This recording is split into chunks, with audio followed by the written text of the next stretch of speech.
चले जरदारी साहब so corrupt सही है, लेकिन आज दिन तक बख्तावर के ऊपर कोई ऐसा केस सामने नहीं आया। सुप्रीम कोर्ट में कभी भी उसकी पटिशन दायर नहीं हुई। बिलावल भुट्टो के खिलाफ कोई भी ऐसी बात नहीं आई, या उनके बेनजीर की औलाद के खिलाफ अभी तक कोई रेफरेंस नहीं आया। अगर आया है तो आप ही के बच्चों के बारे में क्यों आया है? वो क्या कहते हैं कि जहां पे वो होता है ना, आवाज खल्क नकारा खुदास्त, ये एक बहुत बड़ा मुहावरा है। जहां पे आवाज इंसान की होती है, वहां पे अल्लाह की भी आवाज उसके साथ यकीन में बदल जाती है, और वो यकीनन ऐसा होता है। तो आप अब कोर्ट का ये करके आप दुनिया को क्या तमाशा दिखा रहे हैं? हम जो बाहर बैठे हुए हैं उनको आप क्या तमाशा दिखा रहे हैं?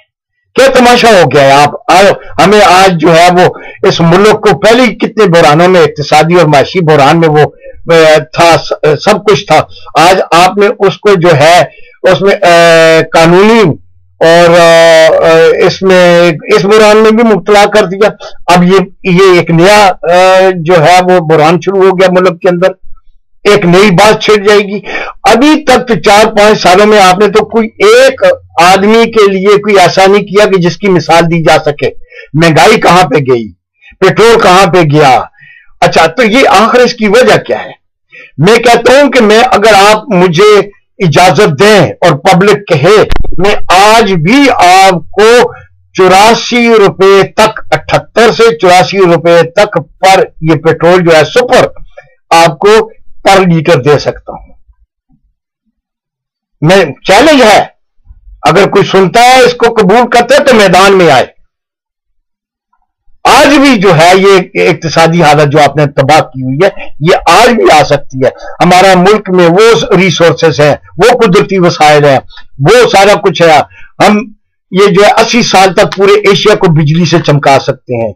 हम रेकोडेक्स से हम जो है वो तकरीबन 25 से 30 बिलियन डॉलर जो है हम कमा सकते हैं सालाना। आप ऑस्ट्रेलिया को दे रहे हैं वहां साफ के, वहां सोना भी कुछ लेकर जाए और वो वापस कर देगा आपको उसी क्वांटिटी में। बच्चों वाली बात करते हैं, क्या हम समझते नहीं है? हम कोई बकरियां चरा के कहीं पहाड़ों से उतर के नहीं आए हैं। हमारा भी 36-37 साल ये इसी मसले में गुजरा है। और ये है कि आपके ये कोई क्लास है जो इस मुल्क को चला सकती है और कोई नहीं चला सकता। लेकिन ये अगर आप यहां पे बैठे हुए करप्शन के जरिए आए हुए हैं, करोड़ों रुपए लगाकर अरबों रुपए कमा रहे हैं, अगर ये चीज खत्म हो जाए, ये इलेक्शन में पैसे लगाना, तो ये करप्शन खत्म हो सकती है। हमारी एग्रीकल्चर इतनी है कि हम दुनिया को भेज सकते हैं, फूड भेज सकते हैं, चावल भेज सकते हैं, कॉटन भेज सकते हैं। आप वैसे ही बदनाम किए जा रहे हैं जी कि अमेरिकन सुंडी लग गई और देसी सुंडी लग गई, और जो है वो यूसुफ रजा गिलानी की सुंडी लग गई और जरदारी की सुंडी लग गई। ये सुंडियों को आप जो है वो सिर्फ आप माल को गबन करने के लिए सब चीजों को तबाह किया हुआ है। आगे जाकर देखिए कि आपके जितने भी चमचे हैं वो यहां पे 27 तारीख को जुम्मे वाले दिन 27 अप्रैल को चौधरी फवाद साहब आए थे, वकील हैं जो आपके मने तर मने हुए। वो आकर इतने उसने बेहुदा बातें करता है, वो इतना दूसरे को देखता है जैसे अकारत की निगाह से देखता है, जैसे कि उसके अलावा और कुछ जानते ही नहीं है सियासत। सब कुछ करे, एक दूसरे को मारो, गिरवान फाड़ो, उनके घर तबाह करो, आपस में लड़ो। लेकिन वहां के जमात इस्लामी के गालिबन प्राचा साहब बैठे हुए थे, जो उनको इसने कहा है कि जमात इस्लामी तो है ही दहशतगर्द है। ये अलामत होती है नालायक लोगों की। जो नालायक लोग जो हैं इसको नहीं कर सकते, जो नालायक लोगों के पास जवाब नहीं होता, तो वो दूसरों के ऊपर इल्जाम लगाना शुरू कर देते हैं। अगर उसके पास जवाब नहीं था तो वो कहते हैं ये तो है ही दहशतगर्द है। चौधरी फवाद साहब, तुम्हें शर्म तो करनी चाहिए। एक मुल्क में रहती है जिस पाकिस्तान में, उसी के लोगों को दहशतगर्द करे, और दुनिया में ये 50 ममालिक में ये प्रोग्राम देखे जाते हैं, जो लाइव कॉलें होती हैं, ये जो लाइव प्रोग्राम होते हैं ये दुनिया में, तो ये आप अप्रूव कर रहे हैं कि वाकई हमारे मुल्क में दहशतगर्द तंजीमें हैं। ये आप अप्रूव कर रहे हैं चंद सिक्कों के खातिर, चंद टकों के खातिर, चंद जो है वो शिकार करके कोई कुत्ता आ जाए तो उसको मालिक किस तरह तब उसको शाबाश देते हैं। शर्म करो। अगर तुम्हें बहुत ज्यादा इसमें प्रॉब्लम है तो मेरे सामने आओ, तुम्हें मैं एक एक खोल के देखूं। तुम उस वक्त पैदा भी नहीं हुए थे जिस वक्त मैंने सियासत शुरू की थी। मैं आपसे जी हजूर में बात नहीं करना चाहूंगा। मैं किसी का दिया नहीं खाता, मैं खुदा का दिया खाता हूं, मैं अपनी मेहनत का दिया खाता हूं, और मैं किसी से वो भी नहीं करता। ना मुझे किसी ओहदे की जरूरत है, ना मुझे किसी सेनेटर असेंबली का मेंबर बनने की जरूरत है। अल्लाह के खुदा का फजल है, मैं कौम वाला हूं। जाकर हजारा में पूछो, मेरी हैसियत का पता चलेगा। तुम इतने यानी इतने, और मैं तमाम एंकरों से भी ये दरख्वास्त करूंगा कि कम अज कम ऐसे बेहुदा लोगों को जो बेहुदा बकवास करते हैं, जो हमें दायरे खैर में बदनाम करने का बास बनते हैं, उनको कंट्रोल में रखें, उनको पट्टा डालें, उन्हें कहें कि तुम असेंबलियों के मेंबर हो। तुम तो एक गधरिया से भी बदतर हो, जिसके अंदर तमीज ही नहीं है, जिसके अंदर इंसानियत नहीं है। तुम कैसे पढ़े लिखे को कैसे वकील हो जो इस किस्म की बेहुदा बातें करते हो, ऑन एयर करते हो और लोगों को सुनाते हो। और लोग मुझे फोन करके कहते हैं दूसरे ममालिक के कि इसमें अब तुम क्या कर सकते हो, तुम क्या कह सकते हो कि तुम्हारे मुल्क में तुम्हारे ही एक वकील जो है, एक पार्टी का, इक़्तिदार की पार्टी का एक मेंबर कह रहा है कि ये जमात इस्लामी ये दहशतगर्द है, हमने जिसकी लिए कीमत रखी थी वो सच है, वो गलत नहीं है। यानी आप लोग वो जलती के ऊपर तेल डाल रहे हैं और हमारे ही वतन से ये तेल डल रहा है। कुछ हया करो यार, कुछ हया करो। अपने दायरे में पढ़े लिखे जिस अदारे में बैठते हो, तुमसे तो एक गांव का, एक देहात का एक आदमी ले आए, उसमें तहजीब होगी, उसमें बात करने का तरीका होगा। तुम तो बिल्कुल बेतरीके लोग हो। इतनी बेहुदा गुफ्तगू आज दिन तक मैंने किसी भी दुनिया के चैनल से नहीं सुनी। लिहाजा एक याद रखो, एक कानून तो खुद तुम उसके ऊपर काबिज हो, और एक कानून ऊपर वाले का है, और वो कानून तुम्हें ऐसा सबक सिखाएगा, ये दुनिया रहने की चीज नहीं है। ऐसा सीखोगे, तुम्हें सिखाएगा कि तुम उस वक्त कहोगे कि या अल्लाह हमें फिर दोबारा भेज दे, हम ऐसा काम नहीं करेंगे। ये दौलत तुम्हें डसेगी, आकर सांप नाक की तरह डसेगी। गरीबों का माल खाने वालों, तुम्हें कभी जिंदगी में सुकून नहीं आएगा। पहले तो तुम्हें खुदा इस हुकूमत कितने अरसे तक तुम लूटोगे। ये पाकिस्तान कायम होने के लिए आया है, बना है और कायम रहेगा। तुम ख्वार हो जाओगे, तुम जगह में जलोगे, तुम्हारी मौत जो है तुम्हें कब्र की जगह ना मिलेगी। जो लोग ज्यादती कर रहे हैं, जो बेगुनाहों के साथ, गरीबों के साथ ज्यादती कर रहे हैं, उनको भूखा मार रहे हैं, उनको खुदकशी करने पर मजबूर कर रहे हैं, उन लोगों की बदुआएं तुम्हें आराम से दुनिया में नहीं बैठने देगी। तो इसलिए तुम इस चीज को अब भी सोच लो। बेहतर यह है कि जो पाकिस्तान का पैसा बाहर गया हुआ है उसको वापस ले आओ, और आराम से तुम्हारा सांस जो है वो निकल जाएगा, और आराम से रहोगे उस जहान में भी। वरना ना ये बांस रहेगा, ना तुम बांसुरी बजा सकोगे। इसके साथ ही मैं अपने इस प्रोग्राम को खत्म करता हूं। मुझे जो मैं जितने भी तलख कलामी की है या जो कुछ भी मैंने किया है, मैं अपने वतन से जल के, हमारे पास इतने रिसोर्सेज है, इतनी कुदरती वसाइल है। मैं आपको एक दावे से कहता हूं कि जिंदगी किसी मुल्क के पास इतने नहीं है, लेकिन इनको क्यों नहीं इस्तेमाल में लाया गया? क्यों नफरतें, सूबाई तसब क्यों पैदा किया गया? और इन्होंने सिर्फ इक्तदार में रहने के लिए बदमाश पाल लिए, कुछ सिंह के बदमाश पाले हुए हैं, सिर्फ और सिर्फ इक्तदार में रहने के लिए। मुल्क जन्नत में जाए लेकिन इक्तदार में रहना जरूरी है। गरीब सब मर जाए, इक्तदार में हम रहेंगे, क्योंकि हमने लूटना है। कब तक लूटोगे? अल्लाह ताला हमारे इस पाकिस्तान को बचाए। अल्लाह ताला उन जालिमों को हिदायत दे, और अगर वो हिदायत नहीं पाते, अल्लाह ताला उनसे अपना जो है वो हिसाब किताब करे। हमारी यही दुआ है कि अल्लाह ताला हमारे इस पाकिस्तान को सलामत रखे। इसके साथ ही आपसे इजाजत चाहता हूं। अस्सलाम वालेकुम व रहमतुल्लाहि व बरकातहू।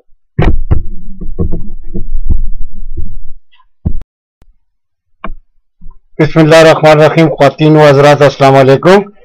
آج جو میں آپ کے سامنے یہ چند گزارشات رکھنا چاہتا ہوں، اس سلسلے میں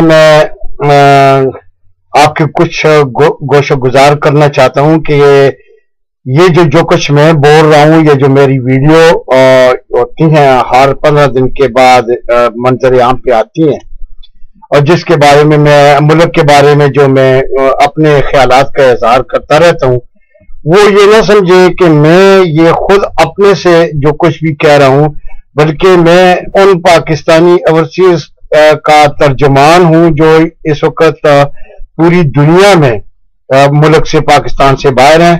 ان کے اپنے جذبات، ان کے اپنے جو ہے خیالات اور اس ملک اور سیاست کے بارے میں جو وہ اپنے فیصلے دیتے ہیں، اس سے مجھے آگاہ کرتے ہیں فرداً اور وقتاً فوقتاً جو ہے مجھے فون کر کے بتاتے رہتے ہیں، کیونکہ میں ان کا بحیثیت ایک ترجمان ہوں۔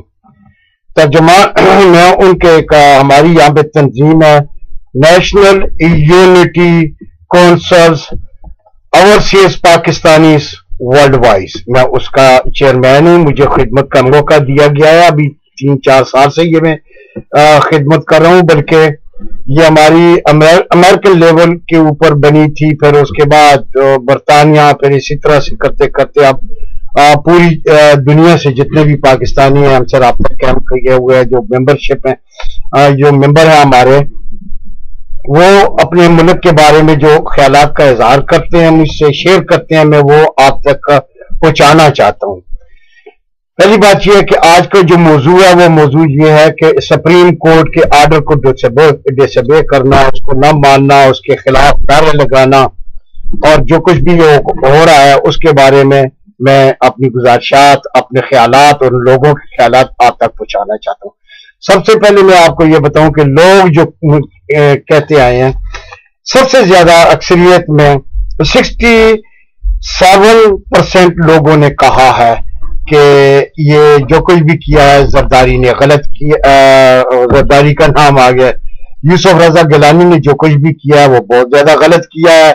قانون کو جو ہے وہ قانون کے اوپر ان کو عمل کرنا چاہیے تھا۔ یہاں پہ میں یہ آپ کو بتاتا چلوں کہ 1973 کا یہ قانون جو لا بنا تھا، اس سے پہلے تو ہر حکومتیں اپنے اپنے قانون اور اپنا لا بناتے تھے، ہمارے ملک میں کوئی اتنا لا نہیں تھا، قانون نہیں بنا تھا۔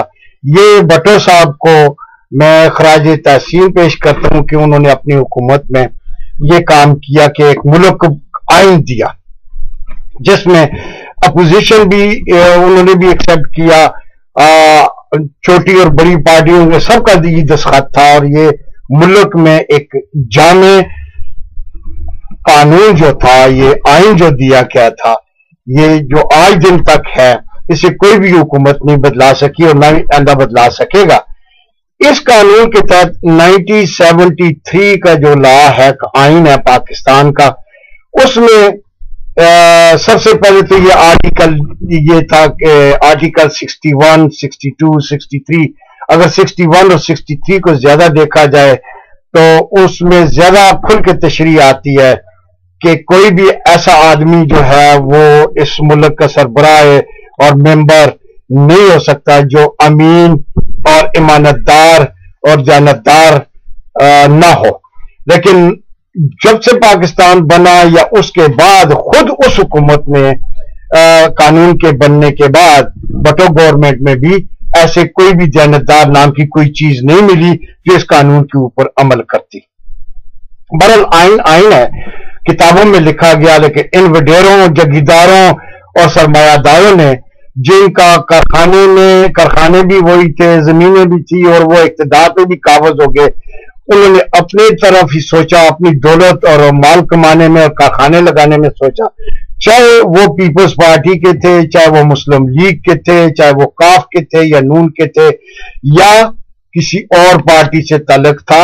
میرا سب سے پہلے میں گزارش کرتا چلوں کہ میرا تعلق صرف پاکستان سے ہے، ملک پاکستان سے۔ میں کسی پارٹی کو ریپرزینٹ نہیں کرتا، نہ میں کسی کا ممبر ہوں، اور نہ ہی میں کسی کے کہنے کے اوپر کسی قسم کا کوئی یہ ویڈیو جاری کرتا ہوں۔ الحمدللہ میرا اپنا اوپینین ہے 36-37 سال میں اس سیاست میں ہوں. بھٹو صاحب کے دور میں 1970 میں داخل ہوا، بلکہ 69 میں بھٹو صاحب کے ساتھ پیپلز پارٹی میں. اس کے بعد ضیاء الحق دور میں جیلیں بھی کاٹی. بہرحال یہ لمبا ایک قصہ ہے. جس موضوع کی طرف میں آنا چاہتا ہوں وہ یہ ہے کہ 73 کا جو آئین تھا اس کو بنا کر اسمبلیوں میں بنایا اور پھر یہ کورٹ کے حوالے کیا، عدالتوں کے حوالے کیا، چاہے وہ چھوٹی عدالت تھی یا وہ سپریم کورٹ تھا.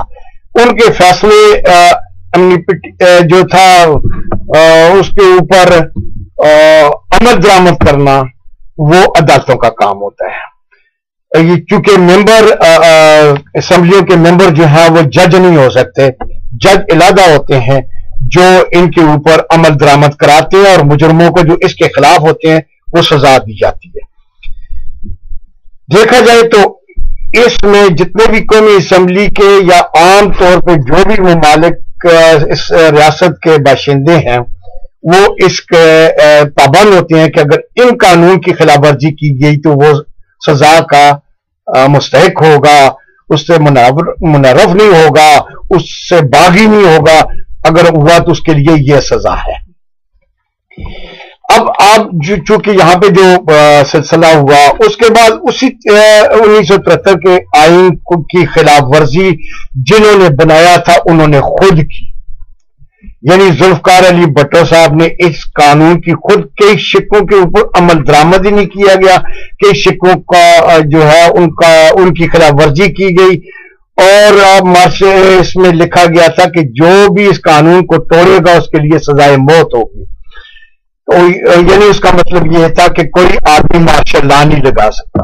تو سب سے پہلے یہ بات ہے کہ انہوں نے لاہور میں ایک سول مارشل لا ایڈمنسٹریٹر کی طور کے اوپر وہ جو ہے انہوں نے مارشل لا لگایا اور خود ہی اپنے بنائے قانون کو توڑ دیا.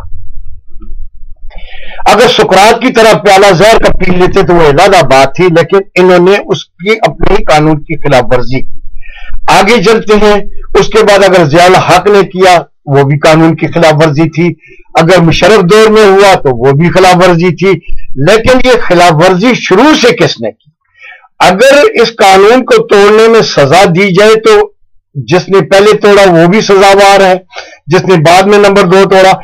اب اگر صرف اور صرف مشرف کے لیے یہ کہا جائے کہ اس نے قانون توڑا اور اس کو سزائے موت دی جائے، میں میاں صاحب کو یہ ضرور کہوں گا، مؤدبانہ گزارش کروں گا ان سے کہ یہ ملک کے اندر اپنی انا کا جو ہے نا وہ نہ رکھیں. آپ کو اس نے سزا دی یا آپ کو باہر بھیجا، آپ ایک معاہدے کے تحت گئے یا نہیں گئے، جو کچھ بھی جو کچھ بھی ہوا وہ سعودی عرب سے میں نے وصول کیا ہوا ہے. جو معاہدہ ہوا تھا وہ میرے پاس ہے، کسی وقت بھی میں اگر کوئی بھی چاہے تو میں پیش کر سکتا ہوں، بلکہ اس میں کئی دفعہ میں نے آرٹیکل میں بھی لکھا ہے. تو وہ چیزیں میں جو اللہ کے حکم سے جو بات کروں گا وہ ایز اے پروف کروں گا، کوئی ایسی بات نہیں کروں گا. جہاں تک ہے کہ ہم نے بھی قانون کو تھوڑا سا پڑھا ہوا ہے، اگر زیادہ نہیں تو ہم نے اس کو اچھی طرح سے بلکہ دنیا کے قانون کو بھی تھوڑا سا سرچ کیا ہوا ہے ہم نے. اب دنیا کے قانون میں جو امپلیمنٹیشن ہوتی ہے، جو اس کے اوپر عمل درآمد ہوتا ہے وہ تو ہوتا ہی. ہمارا قانون جو بنا وہ کتابوں میں جا کر سو گیا اور ہر امیر آدمی نے اپنے لیے اپنا قانون بنایا، اس قانون کو اپنے گھر کی ڈونڈی رکھا، اپنے لیے پولیس فورس کو اپنے لیے اپنے پروٹوکول کے اوپر استعمال کیا. اگر کراچی کی مثال لی جائے تو وہاں 33,000 پولیس افیسرز ہیں اور وہ یعنی 1.5-2 کروڑ کی آبادی کو وہ کنٹرول کر رہے ہیں. تو صرف وہ 13,000 جو ہے وہ کنٹرول کر رہے ہیں، باقی 20,000 پولیس کے جو ہے نا افیسرز، پولیس والے یا بڑے افسر جتنے بھی ہیں وہ سارے پروٹوکول کے اوپر لگے ہوئے ہیں. صرف 13,000 کراچی کو کنٹرول کرنے کے لیے ناکافی ہے، جس کی وجہ سے یہ آج جرائم انتہا تک پہنچ چکا ہے. تو آگے چلتے ہیں اور سپریم کورٹ کے اوپر جو آج انہوں نے فیصلے کو ماننے سے انکار کر دیا، اس کے لیے یہ میں ضرور کہوں گا کہ یہاں پہ جو پیپلز پارٹی کے تھے جو ان کے حامی ہیں وہ اس قانون کی تشریح کچھ اور طریقے سے کرتے ہیں، اپوزیشن والے کو اس کی تشریح کچھ اور طریقے سے کرتے ہیں، لیکن قانون ایک ہے. قانون ایک ہے، تشریح اپنی اپنی ہے. اپنے مفاد میں جو بھی آتا ہے وہ کیا جاتا ہے. اگر قانون کو کچھ اور طریقے سے کرتے ہیں، لیکن قانون ایک ہے، تشریح اپنی اپنی ہے. اپنے مفاد میں جو بھی آتا ہے وہ کیا جاتا ہے. اگر قانون کو ڈیپلی دیکھا جائے، میں ان لوگوں سے گزارش کروں گا کہ وہ کم از کم آرٹیکل 63A کو دیکھیں، 1 کو، پھر اس کے بعد اس کو پڑھنے کے بعد 63G جو ہے سب سے ہیوی، جو ان کے بارے میں کلیئر لکھا گیا ہے کہ کنڈیم کوڈ کیا ہوتا ہے، وہ سارا کچھ لکھا جاتا ہے. اس کو دیکھا جائے، اگر دیکھا جائے تو یہ بالکل اس کے مجرم ہوئے ہیں، مرتکب ہوئے ہیں، ان کو سزا دی گئی ہے، اور یہ سزاوار جو ہے حکمران نہیں ہو سکتے. اگر اس کے بارے میں آپ نہیں مانتے تو آرٹیکل 92 پر آ جائے. آرٹیکل 92 کے تحت جو کچھ بھی لکھا گیا ہے وہ کلیئر لکھا گیا ہے کہ اگر ایک وزیر اعظم یا صدر، اگر صدارتی نظام ہو، صدر اگر اور یا وزیر اعظم سزاوار ہو جاتا ہے کسی بھی غلطی میں یا کسی بھی جرم میں، اس کو سزا دی جاتی ہے، تو وہ صرف مستعفی ہوگا، بلکہ اس کی پوری کیبنٹ اور پورا اس کا جتنا بھی ہوگا وہ جو ہے مستعفی ہو جائیں گے. پوری جو ہے وہ اسمبلی بھی ختم ہو سکتی ہے، نئے سرے سے الیکشن ہوں گے. تو اس پہ بھی آپ عمل نہ کرنا، بجائے اس کے کہ اس کا قانون کی خلاف ورزی، ہائی کورٹ کے قانون، سپریم کورٹ کے قانون کو نہ ماننا، اس کی خلاف ورزی کرنا، اور پھر اسمبلی میں آ کر سینے پہ ہاتھ ٹھوک کے کہنا کہ جس میں طاقت ہے مجھے نکال لے، مجھے عوامی منڈیٹ ملا ہے. تو جناب علی، یہ عوامی منڈیٹ کے بارے میں آپ کو یہ بتاؤں کہ 18 کروڑ آپ کے پاس نہیں تھے اور نہ ہی ہوں گے، اور نہ ہی 18 کروڑ عوام آپ کی حمایت میں یا کسی بھی صدر کے یا وزیر اعظم کے یا وزیر کی حمایت میں نہیں ہوتے، کیونکہ وہ اس قابل ہی نہیں ہے کہ ووٹ دے سکے. ووٹ دینے والے 5 سے 6 کروڑ ہوتے ہیں جو مختلف پارٹیوں کو دیتے ہیں. اس میں زیادہ سے زیادہ آپ کا حصے میں کچھ لاکھوں کے حساب سے آئے ہوں گے، اور آپ وزیر اعظم جا کر یہاں پہ اسمبلی میں بنے ہیں. اگر اب بھی آپ اپنے منڈیٹ کو دیکھنا چاہتے ہیں، عوامی منڈیٹ کو دیکھنا چاہتے ہیں، تو آپ ذرا باہر تشریف لے جائیں اور عوام کے سامنے جائیں، ریفرینڈم کرائیں، پھر آپ کو پتہ چلے گا کہ آپ کتنے پانی میں ہیں اور آپ کتنے مشہور ہیں. اگر آپ کلیئرلی یوسف رضا گیلانی صاحب، اگر آپ واقعی وزیر اعظم صحیح ہوتے، ایماندار ہوتے، 61 63 کے آرٹیکل کے آتے، آپ نے کچھ بھی نہ کیا ہوتا، تو آپ کے دل میں ڈر نہ ہوتا، آپ کہتے چلو جی میں ریزائن کرتا ہوں. آپ اگر ایماندار ہوتے. مجھے اب نام نہیں آ رہا، ایک صوبہ سرحد کے گورنر تھے، نوابوں میں سے تھے، اس کا بیٹا جو ہے وہ 87 میں، غالباً 88 یا 87 میں، وہ امریکہ میں منشیات کے سلسلے میں اس کو گرفتار کر دیا گیا تھا. اس وقت وہ گورنر تھا اور گورنر نے اسی وقت ریزائن کر دیا تھا. یہ ہوتی ہے غیرت، یہ ہوتی ہے ایمانداری. اور جن کے ہاتھ کچھ بھی نہ اور بھوکا بھیڑیے آ جائیں لوٹنے کے لیے، تو وہ ریزائن کہاں پہ دیں گے؟ ایماندار لوگ جو ہیں، جن کے دل کے اندر ایمان ہوتا ہے، جن کے اندر ایمان ہوتا ہے، اور جو کہتے ہیں کہ ہم بالکل صحیح ہے اور سچ ہے، وہ اسی وقت منہ کے اوپر مارتے ہیں، ریزائن کرتے ہیں اور پھر عوام میں چلے جاتے ہیں. یہ وہاں پہ جلوس نکالنا، چند غنڈوں کو پیسوں کے ذریعے چند لوگوں کو بلا کر ٹائریں جلانا، روڈ بند کر جانا، یہ کہاں کا طریقہ ہے؟ کون سے ملک کا طریقہ ہے؟ یہ کون سی جمہوریت ہے جس جمہوریت میں یہ کچھ کیا جاتا ہے؟ کیا یہ سپریم کورٹ کے خلاف یہ آپ نے نعرے لگوائے لوگوں سے؟ یہ سپریم کورٹ کے خلاف آپ نے جو ہے وہ اتنی تقریریں کی؟ ایک سپریم عدالت کے خلاف، جو ایک سپریم عدالت ہے، کونسل ہے، اس کے خلاف آپ نے کیا، تو باقی ملک میں رہ کے گیا، باقی پھر جنگل کا قانون رہ جاتا ہے. ایک بات اور گزار کرتا چلوں اپنے بھائیوں اور بہنوں سے کہ جنگل میں جو بھیڑیا ہوتا ہے نا، اس کو ایک دفعہ اگر انسان کا خون لگ جائے یا گوشت اس کے ذائقہ اس کی زبان میں لگ جائے، وہ ہمیشہ انسان کا ہی شکار کرتا ہے، وہ کسی اور چیز کو نہیں ہاتھ لگاتا. وہ درندہ اس قسم کا ظالم ہو جاتا ہے वो खून का प्यासा इंसानी का, क्योंकि उसको टेस्ट आ चुका होता है इंसानी खून का। और ये लोग वो हैं, ये कब्जा माफिया जो आज हुकूमत पे काबिज है, ये कब्जा माफिया ग्रुप है, और इनके पीछे सारा कुछ जो भी प्लानिंग है वो जनाब जरदारी साहब की है। और ये सारा कुछ गेम जो है वो पीछे बैठ के वही खेल रहे हैं, वही ताश के पत्ते इधर उधर कर रहे हैं, और वही जो है शतरंज के मोरे, कभी घोड़े को आगे लगा देते हैं और कभी सिपाही को, कभी पैदल को काट देते हैं आगे। तो ये सारा खेल उन्हीं का है, और आप साइड पे बैठे तमाशा देख रहे हैं। तो अब जब इंसान को जो चीज रिश्वत की और क्या कहते हैं वो मुफ्त के पैसों की, लोगों के हकूक की, लोगों का एक किस्म का खून चूसने का, तो वो इंसान भी मरते मर जाएगा, लेकिन वो अपनी कुर्सी नहीं छोड़ेगा। वो जो उसके पास जो पावर होगी वो आखिर दम तक रहेगा। ये कौन सा इंसाफ है, मुझे किसी एक मुल्क में बताया जाए दुनिया के। मैं भी 60-62 ममालिक में फिरा हूं, मैंने भी मलेशिया की एग्रीकल्चर को देखा है, मैंने जापान के इत्तेसाब को पढ़ा है, उनके पास जो है जो कुछ भी है मेरे पास है, मैंने उनको सर्च किया है, तारीख का स्टूडेंट हूं, जो है वो सियासत पढ़ी है। ये कौन सा तरीका है जो आज राज है, वो तो मेरे ज़हन गुमान में भी नहीं है, और किसी मुल्क में भी मैंने ऐसी चीजें नहीं देखी। ये जो कुछ आप हरदर्मी और कब्जा माफिया, आप कैसे कह सकते हैं कराची में कब्जा माफिया है? सबसे पहले तो इस्लामाबाद में आप लोग कब्जा माफिया इख्तिदार पे बैठे हैं।